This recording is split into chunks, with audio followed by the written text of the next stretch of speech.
Manuel P. Villatoro @abc_historia seguir actualizado 2.14/06/2018 con sable, cañón, y una férrea decisión de defenderse de la pérfida Albión. Así combatieron el 6 de julio de 1801 los artilleros españoles que, desde la bahía de Algeciras, apoyaron con su fuego a una flota francesa cercada por la Royal Navy.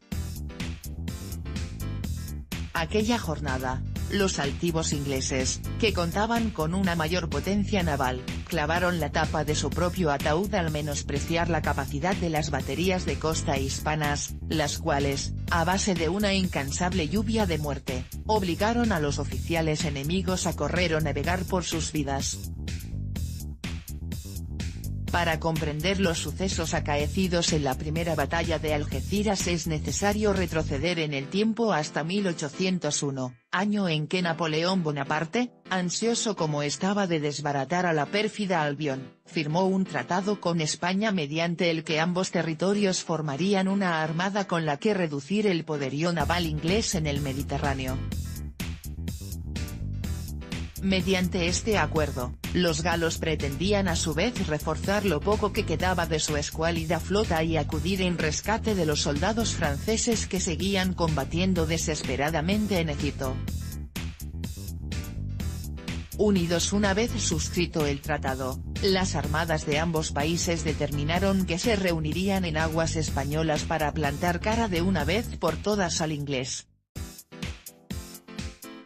En las cláusulas adicionales al tratado se dictaron las disposiciones militares, de tal forma que dos contingentes navales galos, al mando de los contraalmirantes Linois y Dumanoir, saldrían de los puertos de Tolón y Cherburgo para unirse en Cádiz a la escuadra del almirante Moreno, determina el coronel jefe del Regimiento de Artillería de Costa número 5 Rafael Vidal Delgado en su obra El Fuerte de Santiago y la Batalla de Algeciras. En virtud de estos términos, y a principios del verano de 1801, el conde de Linois dirigió una parte de las fuerzas galas hacia aguas españolas para reunirse con la armada hispana. Bajo sus órdenes, el Franco tenía dos navíos de 80 cañones, el Indomptable y Formidable, otro de 74, el de Sykes, y la fragata Muiron.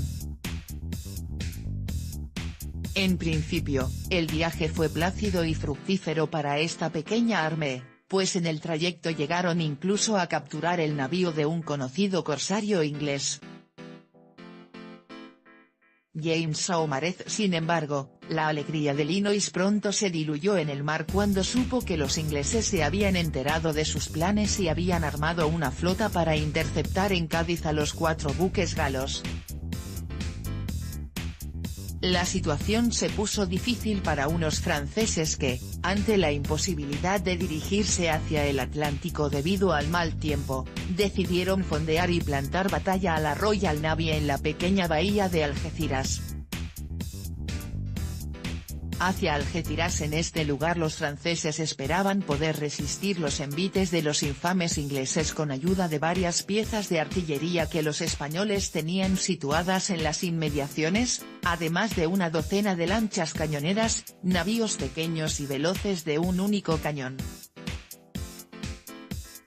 Eran embarcaciones a remo y a vela, parcialmente blindadas, con un cañón en la crujía, que apuntaba hacia proa, desvela Enrique de Sendagorta en marinos de guerra vascos en el siglo XVIII. Los ingleses al mando de James Saumarez no tardaron en iniciar la marcha hasta Algeciras en cuanto conocieron los planes galos. De hecho, los defensores pudieron ver a las pocas horas como una imponente flota de 6 navíos, uno de 80 cañones y el resto de 74, y una fragata hacían su entrada en la bahía con la artillería preparada. Acababa de iniciarse el combate. Batalla naval de Algeciras con casi 400 cañones, por los apenas 300 de la alianza franco-española. Los ingleses sabían que contaban con una gran ventaja.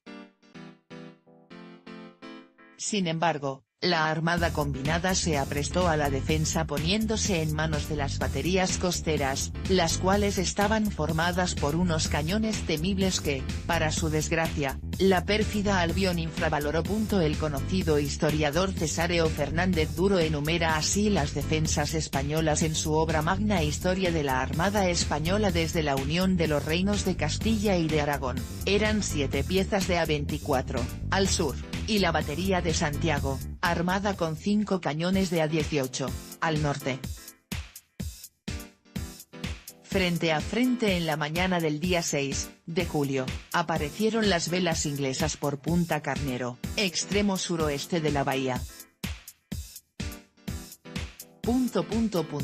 La flota enemiga entró confiada en su aplastante superioridad pretendiendo, remontar la línea franco-española en toda su longitud, por el lado de la costa, en tanto que los restantes atacaban por el lado de mar abierto, añade Vidal en su obra. Concretamente, Saumarez buscaba atravesar la línea francesa con la mitad de sus navíos para atrapar a los galos entre dos fuegos. Una idea similar a la que Horatio Nelson había llevado a cabo en la batalla de Aboukir, acaecida entre el 1 y el de agosto de 1798. No obstante, parece el pomposo Sir inglés no contó con la efectividad de los cañones hispanos. Charles Linois por su parte, Linois decidió no arriesgar haciendo uso de extravagantes estrategias y apostó por la clásica inmovilidad defensiva francesa. Esa lacra que nos acabó costando, a la postre, la honra en Trafalgar poco después. Para ello, desplegó sus buques en línea y con las velas recogidas. A su vez, e intuyendo la maniobra inglesa, ordenó anclar sus navíos lo más cerca posible de la costa para aprovechar al máximo el fuego de las baterías españolas e impedir que Saumarez le envolviera. Así lo corrobora Duro en su obra magna, llevaban anclotes preparados en las popas, indicación del propósito de acoderarse también y de imitar la maniobra de Nelson en Aboukir, doblando la línea francesa y poniéndola entre dos fuegos, lo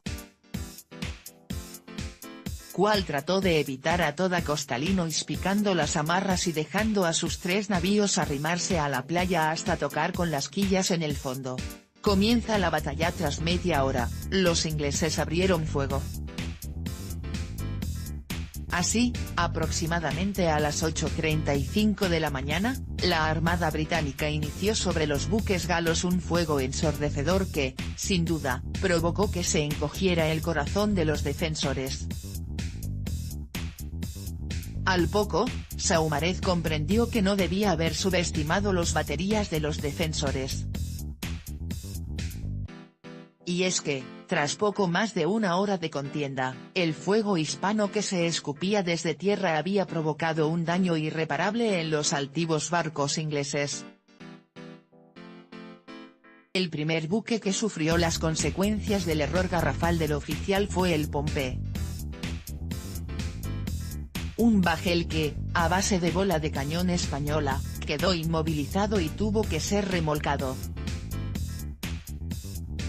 La humillación del Aníbal. Tampoco le fueron bien las cosas a otro de los navíos ingleses, el Aníbal. Este, tras haber sido cañoneado por los españoles, encalló mientras intentaba rodear a los franceses. Con el buque detenido, los artilleros hispanos no pudieron más que esbozar una sonrisa mientras apuntaban cuidadosamente su artillería hacia esta improvisada diana. Ni siquiera los hombres enviados por Saumarez en su ayuda pudieron salvar al buque de su aciago destino. Poco antes de la 1 de la tarde, el capitán Ferris del Aníbal ordenó arriar el pabellón, rindiéndose e incluyendo en la misma a las tripulaciones de los botes que le había enviado su almirante para desencallarlo, completa el militar español.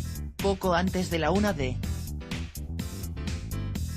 la tarde, el capitán Ferris del Aníbal ordenó arriar el pabellón sobre la 1 de la tarde, tras casi 5 horas de combate. El panorama era dantesco para los ingleses, pues ninguno de sus buques había logrado romper la línea francesa y los daños eran innumerables.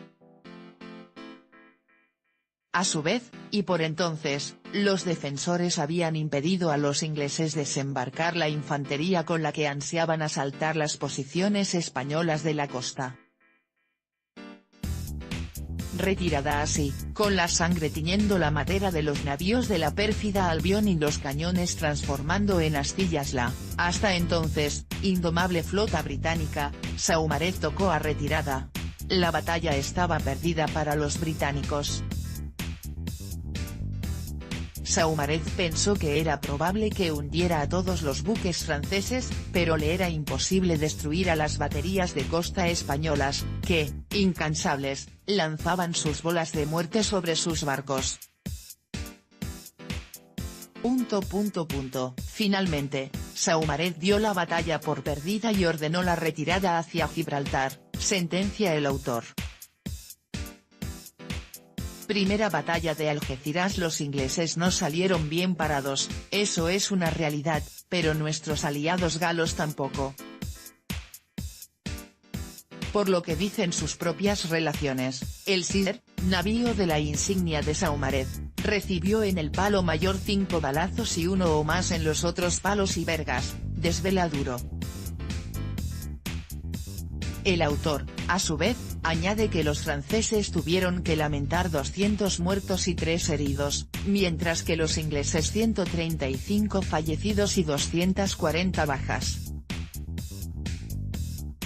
La indiscutible vencedora de esta contienda fue nuestra España, nación que tuvo que lamentar la pérdida de 5 de las 7 cañoneras, las numeradas como 2, 4, 8, 12 y 13, atendiendo al texto de Duro, y la muerte de 6 valientes combatientes, entre ellos, el alférez de navío Jerónimo Lobatón.